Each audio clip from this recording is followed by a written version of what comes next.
Hi అండి. మీరందరూ ఎలా ఉన్నారు? Welcome back to another blog అండి.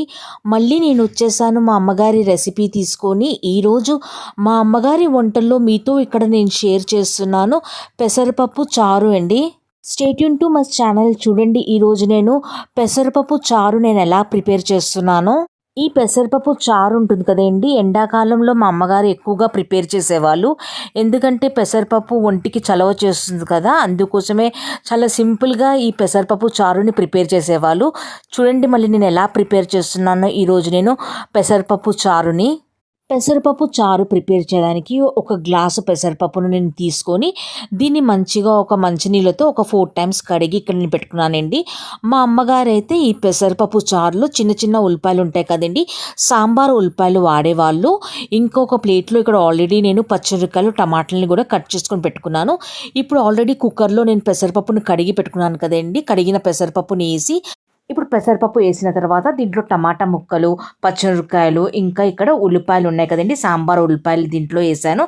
వేసిన తర్వాత ఇప్పుడు దీంట్లో కొద్దిగా పసుపు ఉంటుంది కదా, మనం దీంట్లో కొద్దిగా పసుపు ఇప్పుడు వేసుకుందాము. పసుపు వేసిన తర్వాత ఇప్పుడు పప్పు మునిగే అంత నీళ్లు దీంట్లో వేసుకుందాం మనము. ఒక గ్లాసు పప్పుకి ఇక్కడ 3 గ్లాసుల నీళ్ళు వేసిన తర్వాత కొద్దిగా నూనె ఉంటుంది కదా, కొద్దిగా నూనె, ఇప్పుడు కొద్దిగా కరివేపాకు వేసానండి. ఇప్పుడు దీన్ని ఒక 5 విజిల్స్ వచ్చే వరకు దీన్ని మనం బాయిల్ చేసుకుందాము. పప్పు ఇక్కడ బాయిల్ అయిపోయిందండి. విజిల్ స్టీమ్ పోయిన తర్వాత ఇప్పుడు నేను మీకు ఇక్కడ మూత విప్పి నేను చూపెడుతున్నాను ఇక్కడ. ఇంకా ఇప్పుడు పప్పుని కొద్దిగా మంచిగా ఇప్పుడు మనం మెదుపుకుందాము. పప్పుని కొద్దిగా మంచిగా మెదుపుకున్నానండి మెత్తగా. ఇంకా మెత్తగా మెదుపుకున్న తర్వాత ఇప్పుడు నేను దీంట్లో నీళ్ళు వేసాను.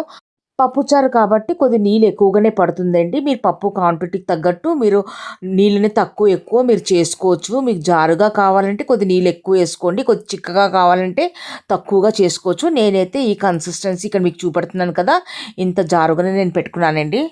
ఇప్పుడు ఈ పప్పుచారులో మనం కొద్దిగా కారము ఇంకా ఉప్పు మన రుచికి తగ్గట్టు ఉప్పు వేసుకుందాము. ఆల్రెడీ నేను పప్పు బాయిల్ చేసేటప్పుడు కూడా పచ్చిమిరపకాయలు వేసాను కదండి, పచ్చిమిరపకాయలు కారం కూడా వేసాను. ఇప్పుడు ఇక్కడ కారపొడి కొద్దిగా వేసాను. వేసిన తర్వాత దీన్ని మంచిగా ఇప్పుడు కలిపి ఈ పప్పుచారుని ఇప్పుడు మంచిగా మనం మరిగించుకోవాలి. ఇప్పుడు ఇక్కడ చూసారు కదా, కారం ఇంకా పసుపు వేసిన తర్వాత దీన్ని మంచిగా కలిపానండి. ఇప్పుడు ఇక్కడ పప్పుచారు కూడా మంచిగా వేడవడానికి వచ్చింది కదా. ఇప్పుడు ఈ స్టేజ్లో మనం దీంట్లో చింతపండు పులుసు వేసుకుందామండి. చింతపండు పులుసు ఆల్రెడీ నేను తీసుకొని పెట్టుకున్నాను. చింతపండు పులుసు వేసి దీన్ని కూడా ఇప్పుడు మంచిగా కలిపి మంచిగా ఇప్పుడు పప్పు మంచిగా మరిగేంత వరకు కొద్దిగా మనం మధ్య మధ్యలో ఇలాగే కలుపుతూ మంచిగా కొద్దిగా మరిగేంత వరకు మనం వెయిట్ చేద్దాము. ఇప్పుడు పప్పు ఇక్కడ చూసారా కొద్దిగా మెల్లిమెల్లిగా ఇక్కడ మరగడం మొదలవుతుంది. ఇప్పుడు నేను పైనుంచి కొద్దిగా కరివేపాకుని కూడా వేసుకున్నానండి. ఆల్రెడీ పప్పు బాయిల్ చేసేటప్పుడు కూడా వేసాను, కానీ ఏంటంటే నేను ఎప్పుడు పప్పు చేసేటప్పుడు ఇలా పైనుంచి కూడా నేను కొద్దిగా కరివేపాకుని వేసుకుంటాను. ఇప్పుడు దీన్ని మంచిగా మరిగించుకుందాం మనము. ఇప్పుడు ఇక్కడ చూసారు కదండి, మన పెసరపప్పు చారు మంచిగా మరగడం మొదలైంది. దీంట్లో మనం చింతపండు పులుసు కూడా వేసాం కాబట్టి ఈ పెసరపప్పు చారు మంచిగా జారుగా అయిపోయిందండి. ఇప్పుడు దీంట్లో ఇప్పుడు ఏంటంటే పప్పు మంచిగా మరగడం మొదలైంది కదా, ఇప్పుడు మనం దీంట్లో తాలింపు వేసుకుందాము. ఇప్పుడు పప్పు మంచిగా మరిగిపోయింది కదా, ఇప్పుడు మనం దీంట్లో తాలింపు వేసుకుందాం. తాలింపు కోసం ఆల్రెడీ స్టవ్ పైన ప్యాన్ పెట్టానండి, నూనె వేసి. నూనె కొద్దిగా వేడైన తర్వాత ఇప్పుడు మీకు ఇక్కడ తాలింపు చూపెడుతున్నాను.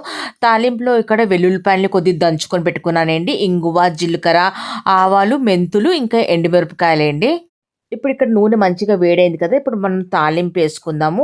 ఇప్పుడు ఏంటంటే జీలకర్ర, ఆవాలు మంచిగా చిట్లడం మొదలైంది. కొద్ది మెంతులు కూడా కొద్దిగా మంచిగా ద్వారగా ఫ్రై అవ్వాలి. ఇంకా ఇక్కడ వెల్లుల్లిపాయలు కనిపిస్తుంది కదండి, వెల్లుల్లిపాయలు ఇంకా ఎండుమిరపకాయలు కొద్దిగా రంగు మారేంత వరకు దీన్ని మంచిగా మనం కలుపుతూ మంచిగా దీన్ని ఫ్రై చేసుకుందాము.